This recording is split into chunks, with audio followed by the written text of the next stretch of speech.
फितुरी झाली आणि संभाजीराजे कुठे राहतात याची माहिती मुघल सैनिकांना दिली गेली।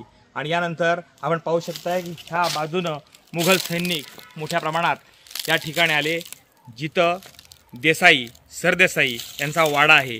या ठिकाणी जी मंदिर आहेत ह्या मंदिराच्या दर्शनासाठी संभाजीराजे याच परिसरात वारंवार येत होते आणि यामुळेच ते या वाड्यामध्ये आलेले होते। आपण या दृश्यामधून पाहू शकताय ज्या वेळेला या ठिकाणी मुघल आले त्यावेळेला मुघलांनी संभाजीराजांना या ठिकाणी ताब्यात घेतल्यानंतर मोठ्या प्रमाणात या ठिकाणी अशा पद्धतीनं आक्रमण झाल्यानंतर इथं तोडफोड झालेली आहे। आपण पाहू शकता दृश्यामधून की हे नंदी आहेत, शंकराच्या देवाच्या बाहेर असणारे हे नंदी आहेत।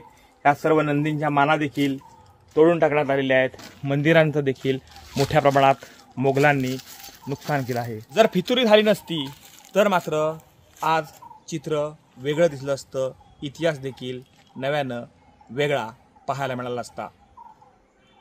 कृष्णकांत साळगावकर, TV9 मराठी, कसबा संगमेश्वर, रत्नागिरी।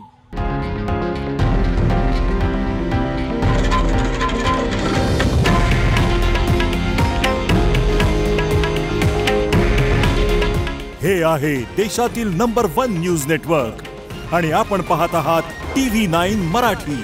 काळजी तुमची, हित महाराष्ट्राचं।